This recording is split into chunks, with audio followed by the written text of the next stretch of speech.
Eddard Stark stood on the deck of the Wind's Wake, the steel-cold wind of the narrow sea biting through his fur cloak, his pale eyes fixed upon the eastern horizon, where Dragonstone faded into dawn's pink haze. He had felt a tremor beneath his feet just hours before, an uneasy whisper of something primal, far beyond reach of the wall or the politics of Westeros. The maesters in King's Landing spoke in hushed tones of an ancient catastrophe, the doom of Valyria, when volcanoes spiritual and physical swallowed a civilization whole. GameOfThrones.fandom.com plus 2milestrayer.com plus 2, and in this version of events, it would be Eddard who must act, not simply witness. The memory of his father's words came unbidden. The gods look after the brave. Sometimes they rely on us instead. He had never thought to apply that to the continent of Essos, to empires older than the Iron Throne. But his dreams, those quiet midnight visions, had shown him as raining down, dragons riding in molten air, cities swallowed by flame. They spoke. Valyria cannot be allowed to stand. Because if Valyria stood, the doom would not wait. It would be unleashed by their own hubris or by fate's cruel turn. He had sailed across the narrow sea not on a mission of conquest, but of warning. He came with raven and word from the east, to the dragon lords and the smiths of the 14 flames. GameOfThronesFandom.com plus 1. He came as a Stark of Winterfell, a warden of the north, unconvinced in magic yet certain of one truth. Power unchecked would consume the world. Valyria, the city within the volcanic heart of Essos, had built empires on dragons, on fire, on slavery, and spells. And now the core cracked. The tremors surged. The 14 flames stirred. Science fiction and fantasy stack, exchange +1. Nights before the dawn, he slipped into the council chambers of Castle Dragonstone, his tone quiet but unyielding. The land trembles, and the sea itself threatens to swallow whole reaches of Essos. If Valyria falls, or rises again, this will reach Westeros. The doom will not care for kingdoms or allegiances. The small folk, the lords, even the king's hand shifted in their chairs. Few believed, many laughed, but Eddard had seen the ash in his dreams. He believed, even as he prepared his plans. He felt the weight of the north on his shoulders, the wall of ice beyond the gift, the wolves of Winterfell, the memory of his wife's laughter. He was leaving it all in hopes of something bigger, something that none of the great houses would understand until the fire was upon them. His heart tightened. Betrayal would come. Alliances would shift. But the alternative, standing by as Valyria's flame spread, was far worse. He journeyed across the smoking sea, the black waters swirling with sulfur, passing islands shattered by the earlier cataclysms of Valyria. Game of Thrones at fandom.com, the horizon glowed, not with sunrise, but with a dull orange of distant fires. When he arrived at the ruins of old Valyria, he felt a shudder of recognition. Ashes, stone towers, dragons long dead, and something ancient, awful waiting beneath. If the doom had been a natural disaster, it had been born out of arrogance. If it had been sorcery, then the sorcery was unfinished. In this moment he made a decision. It would not complete. He gathered the remaining dragon lords present, the smiths who still whisper Valyrian steel, and he proposed a pact. Destroy the source of the power, the heart of Valyria's fire, before it consumed everything. Many balked. "You are a stranger and a northerner," one dragon lord hissed. "You know nothing of our spells, our legacy." Eddard replied, "Then teach me. But if you refuse, the legacy dies with you and all of us." His voice cracked like winter ice on stone. As they argued, the ground rumbled. One of the 14 flames, a mountain thought dormant, glowed deep red. The dragon lords traded fearful glances. The city trembled. Eddard felt the crisis close in. He addressed them. "We cannot wait any longer. When the mountain erupts, the waves will travel west. Ash will dry rivers. Dragons will be reduced to cinders, and you know it. The freehold will fall, and the doom will expand." A hush followed, broken only by the crack of magma in the mountain's throat. Then came the moment of action. Eddard stood at the threshold of the Enogrian, the Blood Mage labyrinth beneath the volcanic halls. Torchlight danced on obsidian walls. The smell of iron and slaves sweat heavy in the air. In his hand he held letters. Signs from Winterfell, from King's Landing, from the Night's Watch. The world outside demanded someone act. He pressed the dragon lords. I want your best riders and your strongest dragon. We will ignite the heart of the 14 flames. If we obliterate that power now, we save not only Valyria's mistakes, but the world. Some nodded, others spat curses. The debate ended when a fissure opened in the hall floor, spider web cracks glowing with molten light. A low rumble shook their boots. It begins, Eddard whispered, and fear gleamed in the eyes of the dragon lords. At dawn they rode out, dragonfire behind them, and the volcano's core ahead. Eddard's heart pounded as he mounted his horse beside a great black dragon, the last of Valyria's old line. The beast's wings stretched like night itself, eyes like burning coals. The dragon lord whispered ancient words in a tongue of flame and blood. Eddard said nothing. His words had failed before. So he leaned in and touched his blade's hilt. He thought of Winterfell, of his children, of duty. Above them the mountain erupted, lava fountains punching the sky, ash drifting like morning veils over seas and islands. The dragon reared and roared, and Eddard's horse bolted. He dug his heels and held firm. They plunged into the storm. Fire lit the sky. The dragon's breath met magma. Stone cracked, and the world tilted. In the chaos, Eddard felt something ancient awaken, a pulse of power so strong it threatened to pull him into oblivion. The dragon lord cried out, the old script of Valyrian magic, the forging of dragons, the slavery, the fire, all converge in one cataclysmic release. Eddard's vision blurred. One moment dragon fire, the next ash, then the beast shattered into flight, and his horse slid on scorching stone. When he came to, the land was changed. The peninsula of Valyria fractured. The sea boiled. Great columns of smoke blotted the sun. The dragon beside him crashed into the sea, its wings on fire, its roar dying in waves. Above, the mountain exploded again and again. The dragon lords lost their riders. Eddard pulled himself up, coughing ash, blood trickling from his brow, and he realized he had done the unthinkable. He had prevented the doom, or maybe triggered it. In the hours that followed, survivors gathered. The dragon lords counted their dead. The smiths clutched empty forges. Eddard spoke. The freehold is broken. Let none again rule by dragon fire and slaves. Let the age of tyranny end here.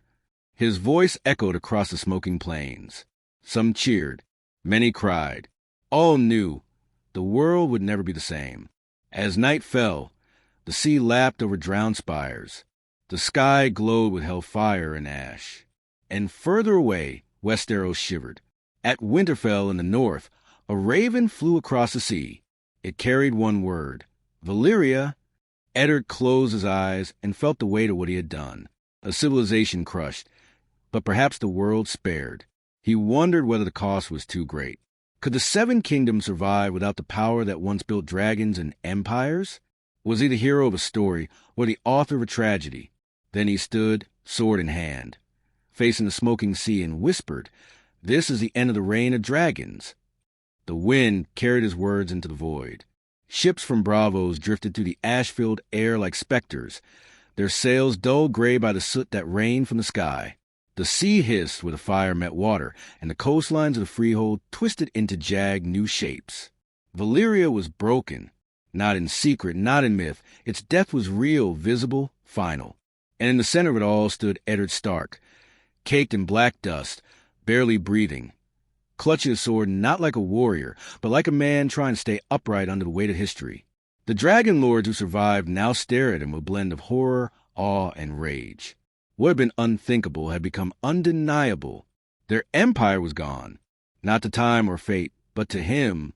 He hadn't planned for this. Not the scale of it. Not the silence that followed. Valyria had always been a name that inspired fear across oceans, a place of nightmares and gods. And now it was smoke. The fire that once forged 1,000 blades had burned its last breath. What Eddard feared had happened anyway, though in a twisted form. He had tried to stop the doom, but in the attempt to prevent the cataclysm, he had triggered it in a controlled way, earlier than fate intended, and that timing saved much of the world. But it made him a destroyer. The survivors blamed him, at first in whispers. Stark the Ashbringer, one of the smiths muttered. He brought ruin with northern steel and Westerosi fear. But then came word from the surrounding cities. Lys and Myr sent ravens praising the end of Valyrian dominance. No more tribute. No more dragons looming above fields demanding food and gold. For them, Eddard Stark was not a villain. He was the breaker of chains before that name would ever be uttered by a silver-haired queen. The free cities stirred with new ambition, sensing opportunity in the power vacuum. Slavers who once groveled now raised their heads. And Westeros, quiet for now, would soon feel the tremors. Eddard sailed for Dragonstone, with only a handful of guards and 3 surviving dragon lords who had pledged fealty to peace, or what remained of it.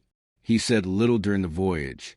His thoughts drowned in the roar of volcanoes, still cracking behind them, in the screams of dragons that no longer knew who ruled them. The night was restless. He dreamed of ice melting into fire, of direwolves howling over the ashes of a continent. The old gods did not speak. Neither did the new. He was utterly alone in what he had done. When the ship docked at Dragonstone, the maester waited with wide eyes and a trembling scroll.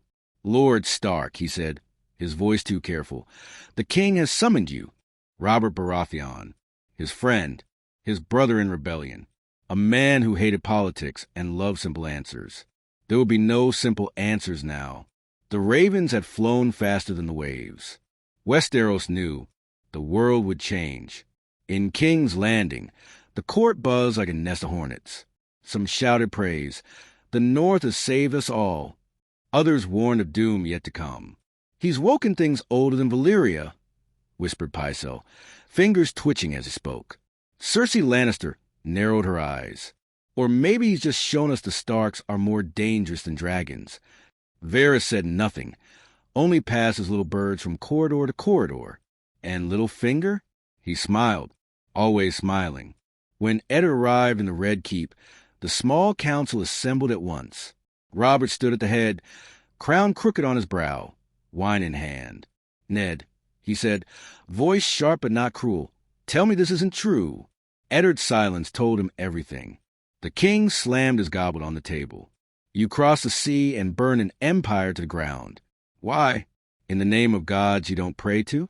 Or to be a hero before someone else became one?" Eddard didn't flinch. "Because the doom was real, Robert. I saw it, felt it. If we'd waited, it would have swallowed Essos whole, and us next. I did what had to be done." Robert stared at him, then laughed, bitter and hollow. "Always a noble fool. Always carrying the world like a blade through your ribs." But he said no more. Instead, he turned to the others. "What do we do now?" The council was divided. Varys urged caution. "The free cities will rise. Valyria's fall is not just a void. It's a spark. Wars will begin. We must prepare." Littlefinger, ever opportunistic, suggested seizing abandoned Valyrian ports, planting Westerosi banners where dragons once ruled. Imagine the trade, the influence. We've never had this chance before. But Cersei's voice cut through them all. "He's a traitor to balance. You think dragons were dangerous? Wait until 1,000 petty kings decide they can rule the world now that the mighty have fallen. He's invited chaos." Even Stannis spoke, though barely concealing his disdain. "The law has no word for destroying an empire across the sea, but the gods might." Robert raised a hand. "Enough. Ned stays. He's my friend, and I believe he believed what he did was right. But I'll be damned if I let Westeros suffer for his mistake. We prepare. We watch. And we don't let a single rider from Essos cross without us knowing his name and the color of his eyes." Word spread fast. Across Westeros, lords and small folk spoke of the Northmen who killed Valyria. Children drew dragons with excess over them. Bards sang songs about the Lord of Ash. In Old Town, maesters revised their scrolls. The doom of Valyria was no longer a mystery. It had a name. In Bravos, the Iron Bank recalculated every loan, every risk. They smelled war. In Karth, whispers began about forgotten relics buried beneath Valyrian soil. In Meereen, slaves danced in secret, calling Stark a god. But in Winterfell, things changed. Ravens arrived like crows over a battlefield. Robb Stark, barely of age, read his father's letter with a clenched jaw. Sansa clutched it until her knuckles turned white. Arya said nothing, only stared out the window as the wind blew stronger than usual. The North remembered, always, but they didn't yet know what they were remembering this time. Magic stirred. The death of Valyria did not only destroy, it awakened. Beneath the shattered ruins, something ancient twitched. Magic suppressed for centuries was now released in violent bursts. Red priests in Volantis began to scream visions in the night, chanting the name of Azor Ahai in tongues unfamiliar. In the woods north of the wall, the oldest of the children whispered of the balance breaking.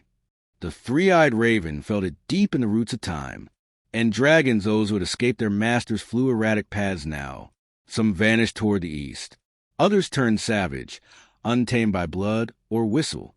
A few fought each other in the skies. None returned to Valyria. The land was poisoned now, thick with shadow and fire. But still, from deep beneath that molten ruin, something pulsed. Eddard Stark returned to Winterfell with ashes in his hair and silence in his eyes. He did not speak of the mountain. He did not sing of what he'd done. He walked the gods with every night, hand resting on ice, his ancestral sword, and whispered prayers to trees that did not answer. But the North watched. They knew something had shifted. Their lord returned with fire in his past and cold in his future.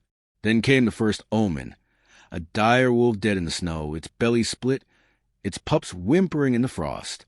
One for each Stark child, and in its mouth, frozen solid, was a curved shard of black glass. The doom had ended, or perhaps it had only just begun. The shard of black glass lay on the stone table of Winterfell's solar, glistening in the candlelight like something alive. Maester Luwin turned it over with trembling hands, muttering to himself, examining the ancient etchings barely visible along its edge. Dragonglass, obsidian, but colder than any he had seen and more twisted. Not forged by men, born of something deeper, older. "It should not be here," he said at last, his voice barely above a whisper. "It belongs beyond the wall." Eddard said nothing. He stared at the thing like it had whispered to him.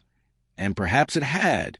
He had returned to the north with the weight of the east on his shoulders, yet the land that once offered peace now felt foreign.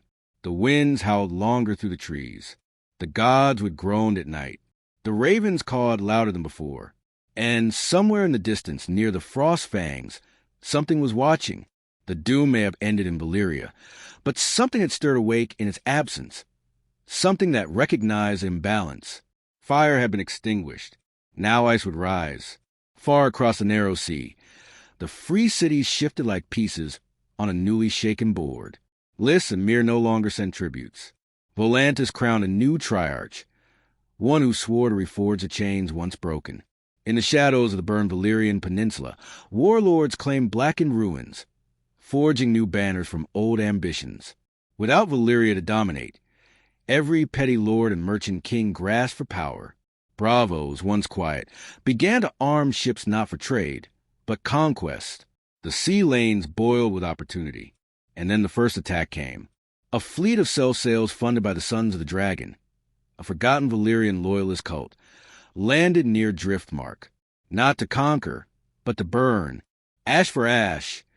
Their leaders screamed as the ships went down in black fire. By the time the banners of House Valyrian arrived, the coast had been torched, the people slaughtered. Only one attacker survived, chained and mad, eyes scorched and voice cracked from screaming. "He broke the flame," he shrieked. "He broke the flame and left the door open." Word reached King's Landing in less than a week. Robert Baratheon was already drowning his fury in drink when the Raven arrived. "Madmen now call for vengeance," he spat, goblet shaking in his hand. Because one man thought himself a god. Eddard stood across the table, silent. He did not defend himself anymore. There were no words left for what he had done. The court buzzed with accusation. Tywin Lannister sent a message warning of instability. The East will not forget the man who destroyed their cradle. They will not forgive. But worse was to come. In the north, ghostly fires began to flicker beyond the wall. The Night's Watch sent word. Wildlings spoke of creatures that walked in frost and shadow. The Cold Ones returned, They said, voices shaken with fear that had no name. The world shivers because balance is broken. In the old text, the first men once carved prophecies into weirwood bark. When fire falls, ice will rise. Eddard called a council at Winterfell. Robb sat beside him now, older, hardened by news and blood. Maester Luwin laid the shard of dragonglass at the center of the table. The world is changing, he said. The magic once contained in Valyria, it was not destroyed. It was released. We may have saved Westeros from fire, but we have summoned something colder. Arya leaned forward. Then we fight it. She said it with the recklessness of youth, but her voice didn't waver. Sansa remained quiet, her eyes flicking to the shard. Bran, silent for most of the meeting, whispered, "The tree dreams are louder now." And none questioned it. Beyond the sea, red priests and Volantis began to scream in unison.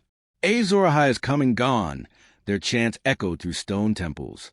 The sword that was promised was shattered. The fire has died and ice shall reign. They burned themselves alive on pyres of black wood, hoping to summon the flame anew, but none came. The world grew darker. At the wall, Lord Commander Jeor Mormont ordered new watches, tighter patrols, deeper forays into the forest. Rangers returned with tales of silence. No birds, no animals, just snow, and tracks that looked like human feet, but never ended. "The dead don't walk," one ranger muttered before quitting the watch entirely. "But they follow." And then came the boy. A lone child, barely breathing, was found by a patrol just south of Craster's Keep. His skin pale as ice, lips blue, but still warm, eyes like glass. He did not speak, did not blink. When they brought him to Castle Black, he finally opened his mouth and screamed, a sound so high-pitched it shattered lanterns and split ears. The ravens in the rookery all died at once. That night, every flame in the night fort went out. The maesters in Old Town received word and sent ravens of their own. "Valyria's death is echoed into the arcane," they wrote. "Ancient forces we thought broken are awakening. The dragons were not the threat. They were the warning." Robert summoned Ned again. "You said you saved us," he growled, "but I think you've doomed us another way." He wasn't wrong, but Ned wasn't sure what could have been done differently. "Had we left Valyria to die naturally," he replied, "this would still have come. We just brought it earlier where we might still fight it." "You mean while you're alive to be praised or damned?" Cersei spat. "How convenient." Yet amidst the blame, another question began to take root. What if this wasn't about doom or dragons? What if the destruction of Valyria was never the threat, but a seal, a prison, one that Eddard Stark, in his quest to stop catastrophe, had unknowingly shattered? Ravens vanished in flight between the wall and Winterfell. Villages near the shivering sea reported stars that moved. Crannoc men claimed the water in the neck whispered at night. And in the red mountains of Dorne, a blind woman walked barefoot to Sunspear, blood dripping from her palms. "The old kings wake," she said before collapsing, "the ones buried in cold thrones." In the far east, Daenerys Stormborn stood on the edge of the great grass sea. The wind smelled like snow. Drogon lifted his head, uneasy. Something in the sky made him growl, not fear, but recognition. Something older than dragons, older than men, was coming. And so the world braced. The doom had ended, but its shadow had only just begun. The sun barely rose now. It hovered behind a curtain of gray across Westeros, bleeding dull light that never fully reached the ground. The sky had forgotten color. Snow came heavier, earlier, sticking to stone and soul alike.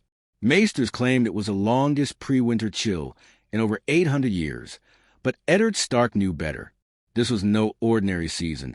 It was consequence. The end of Valyria had not ended anything. It had broken a seal, shattered a boundary. The dragons were never the disease. They were the fever warning of something worse beneath. North of the wall, the dead stirred, silent, coordinated, watching. The rangers who returned spoke of trees with bleeding bark and shadows that moved against the wind. Entire bands disappeared without a scream. The Night's Watch found their remains frozen in strange poses, as though they'd turned to ice mid-battle. Maester Eamon wrote warnings in trembling script. The White Walkers were not born from nothing. The doom cracked something more ancient than man. His ink froze before it dried. At Winterfell, the glass shards still pulsed faintly, as though reacting to the shift in the world's rhythm. Every few nights, Bran would wake screaming from dreams of cities burning under snow, of dragons turned to ice, of men walking backward through time. Robb tried to stay strong, but his father's eyes saw the cracks forming. Arya trained harder, fiercer. Sansa became quiet, observant. The North felt it. They all did. The balance was broken. And Eddard bore its weight alone. Word from the east turned darker. The ruins of Valyria, once too dangerous to explore, began drawing the curious and the cursed.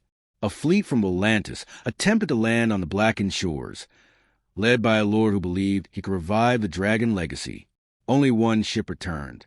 The survivors spoke of figures in the smoke, not men, not beasts. Their captain went mad. "They whisper my name from the ash," he cried. "The fire is gone, and now they come walking." In Meereen, temples burned. Red priests tore out their own eyes, claiming the Lord of Light no longer answered. In Karth, a warlock jumped his death in the tallest tower, screaming. He was not the prince. He was the key. Even the Dothraki turned restless. Herds of horses galloped off cliffs in droves, without explanation. Something had shaken the spirit of the world. Magic no longer obeyed its keepers. It obeyed something else. Something colder. In King's Landing, Robert Baratheon finally declared a martial decree. "The North prepares for war," he told his court, "and we must follow." His council splintered. Varys insisted patience. Littlefinger saw opportunity. Cersei sharpened her hate. "Stark brought this," she said, "and you let him." Stannis, cold and humorless, muttered, "And now we pay for it in blood and frost." But even as the kingdoms divided, ravens brought news that unified fear. White shapes seen in the riverlands at night, entire villages abandoned with no signs of struggle, animals gutted but not eaten. South of the Neck, where snow should never fall in autumn, flurries blanketed fields like early omens. Farmers whispered of shadows watching from tree lines. Something was pushing south. Eddard met again with his bannermen. "We must call the great houses," he said. "We cannot wait for the wall to break before we act." Grey John Umber pounded the table. "You think Lannisters or Tyrells care about snow ghosts?" But Roderick Castle, always measured, leaned in. "If we don't unite them now, we won't live long enough to regret it." The ravens were sent. Most were ignored. Some mocked. But one answer came from Dragonstone, Stannis Baratheon. "I believe you," he wrote. "I have seen the flames go dark. I sail north." Melisandre traveled with him, her red eyes troubled, her vision silent. "I saw nothing," she confessed. "That is more frightening than fire." In the woods near Last Hearth, wildlings appeared, hundreds, maybe thousands, crossing the wall, surrendering. They carried no weapons, only terrified children and hollow eyes. "They're not hunting us anymore," one said. "They're herding us, pushing us south, like cattle." The watch didn't stop them. Not anymore. They knew this wasn't a fight for borders. This was survival. South of Winterfell, in the crypts beneath the ancient stone, Bran whispered secrets. The old kings stirred in their tombs. The cold reached even down there. "The dead remember," he told his father. "They remember the last time the world cracked open. They remember who sealed it." Eddard didn't ask who. He already feared the answer. Because it wasn't just that the doom had cracked the world. It was that it had undone the pact. The Ancient One. Fire for ice. Magic for silence. The death of Valyria hadn't stopped the Great Reckoning. It had triggered it. And deep in the north, beyond the frostbitten lakes and blizzard peaks, a crown of ice glimmered once more. He had risen, not the Night King of myth, but the source. The ancient king before the others were named. He had no face, only a crown of jagged frost and a heart of still flame. He walked through forests without disturbing a leaf, and those he passed joined him, not dead, not living. Changed. His army grew, not by conquest, but by memory. They remembered the world before fire, and now they wanted it back. On a snowy ridge above Mokalen, Eddard Stark looked south. Snow fell like silence. He remembered the screams of Valyria, the cracking of stone, the dragon's final roar. He had done it to stop this, but it had only given it room to rise. The south still squabbled, the east still bled, and the true enemy marched in shadow, unseen. He turned to Robb. "We ride tonight." "Where?" "To the wall, if it still stands." But before they could leave, a raven struck the castle tower. Not landed. Struck. It was dead when they found it, frozen mid-flight. Eyes burst from frost. No message, just a bird, as if the sender already knew what it would carry. And far beyond, where even the wildlings wouldn't walk, the snow parted as if by breath. Something old emerged. Something wearing the shape of man, wrapped in ancient leather and silence. It held a sword made of nothing, and its first step forward sent ice rippling toward the wall like a crack across glass. The North had always remembered, but the world had forgotten. Until now, the wall cracked. It didn't shatter in one cataclysm, not yet, but something groaned deep within its ice, a sound older than men, older than the night's watch. It echoed from the base up through the towers, a moan that stirred every crow from its roost and sent 1,000 torches flickering at once. Jeor Mormont stood on the battlements of Castle Black, wrapped in every layer of fur he owned, and still, the cold gnawed at his bones like a curse. Beneath him, the Black brothers whispered prayers. They all knew what that sound meant, even if no one spoke it aloud. The wall was alive, and it was afraid. In the depths of its frozen heart, magic had long been buried. Ancient, stubborn, and silent, it had held for thousands of years, since the first long night. But magic is not stone. It bends. It bleeds. And when Valyria fell, when fire itself was extinguished by Eddard Stark's hand, the balance shifted. The wall had been built to hold ice in check. Now there was nothing left to counter it.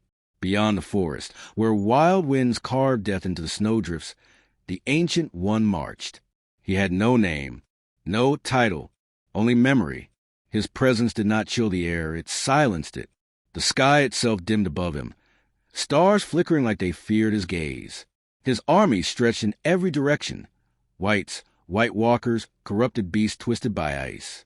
But worse than their numbers was their order. They did not move like beasts.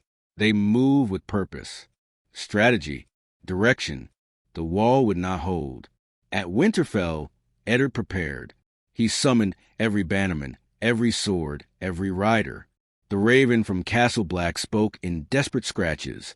The wall groans. They come. And so the North rallied like it hadn't since the age of heroes. The Umbers, the Karstarks, the Mormonts, even the Crannogmen of the Neck, sent their boats up the Green Fork. Robb took command of the garrison with grim resolve. But his youth was now a ghost. He had aged years and weeks. War against men was one thing. War against death was another. In the crypts, Bran whispered prophecies he didn't understand. "They will come through the snow," he told Osha, his voice hollow. But not just them. Him, the first, the one that remembers. He touched the walls sometimes, eyes rolling back, murmuring names no one had heard in millennia. Eddard listened and feared. South of the Neck, the chaos began to spill.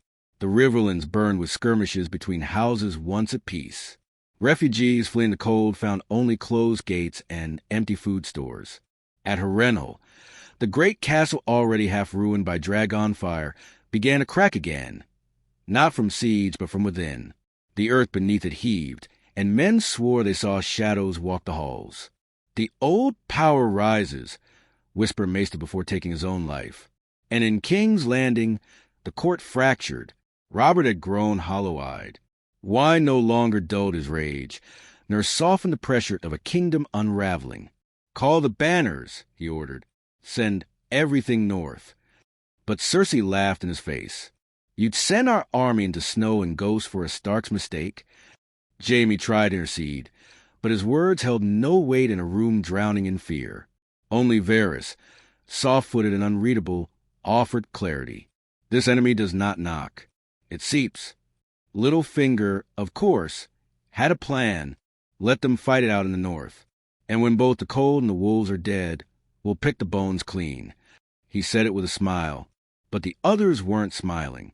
Tyrion, watching from the sidelines, penned a letter to the citadel. "Magic has returned," he wrote, "and we are children trying to fight a storm with candles."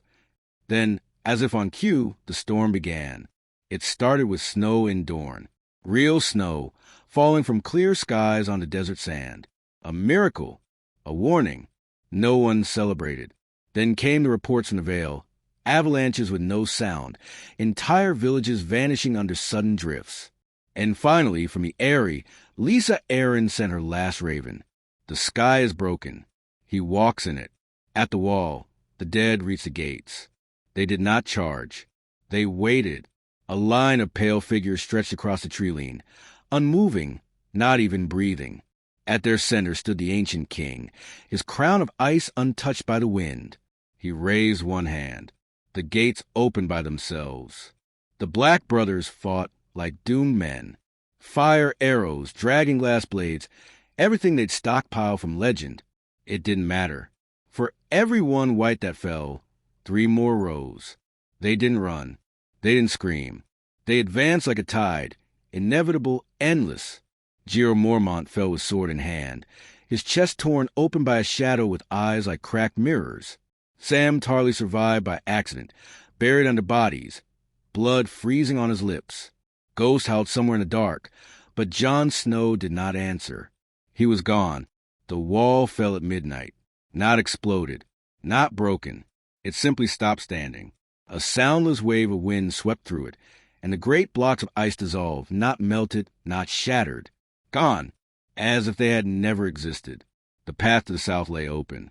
Eddard received the raven 3 days later. He read the words once, then twice, then threw the scroll into the fire.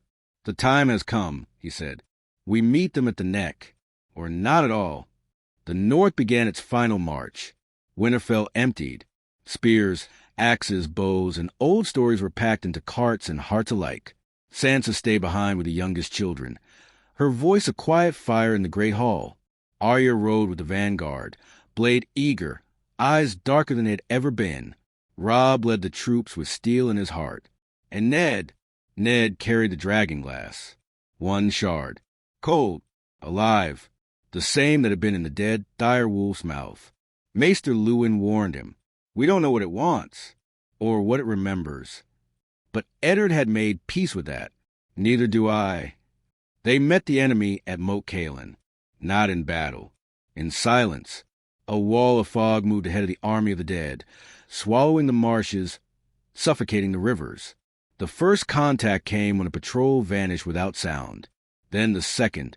Then their fires began going out, one by one, snuff like whispers. At dawn, they appeared. The first of them walked down the old road, without fear, without haste. Behind him, thousands of shapes. Not soldiers, not beasts. Memories. Living memories of a world that once belonged to Frost. Eddard rode forward alone. He didn't draw his sword. He drew the shard. The air changed. The ancient king tilted his head. Recognition. And then, for the first time since the doom, he spoke. Not in words. In thought. "You ended fire. Now end yourself." And the frost began to move. Eddard Stark stood on the cracked stones of Moat Cailin with the dragonglass shard in one hand, and nothing but silence ahead of him. The mist moved like breath over the marshes, and within it stood the ancient king, the memory of ice given form, crowned not by gold but by the stillness of death. Around him, an army of things that should not have existed. Men and beasts, twisted by cold, stitched together by memory and magic, bound to a command deeper than speech. They did not rage. They did not scream. They waited. The shard pulsed in Eddard's palm like a heartbeat. For a moment, he thought it was his own, but the feeling was older, sharper. This shard had come from something buried in Valyria, something sealed, not forged. He understood now. He had not merely broken the Empire dragons. He had cracked the prison of something older than dragon fire. Valyria had not only been a kingdom of magic, it had been a wall. Not of ice, but of flame, and he had extinguished it. Robb rode up beside him, face pale beneath his wolf's helm. "Father, we have to fall back. Their numbers." Eddard held up a hand. "We don't run. Not yet."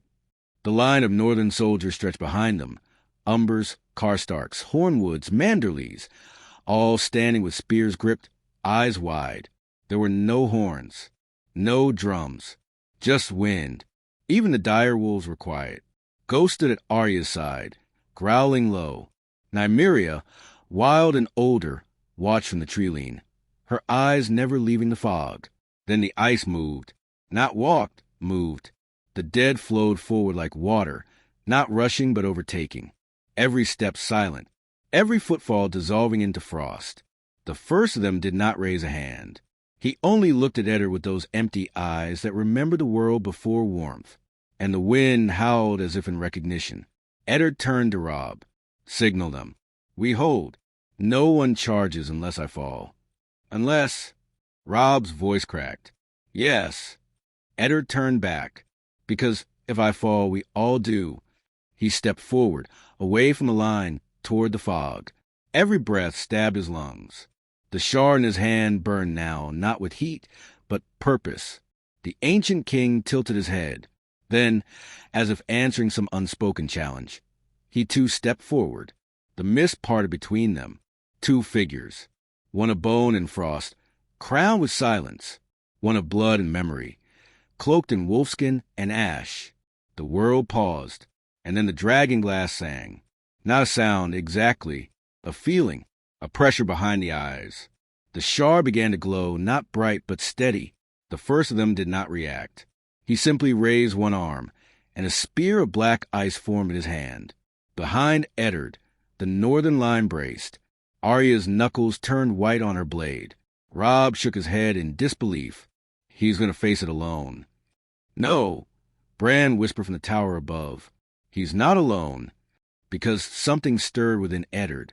A warmth, not from the shard, but from the earth, from the roots, from Winterfell.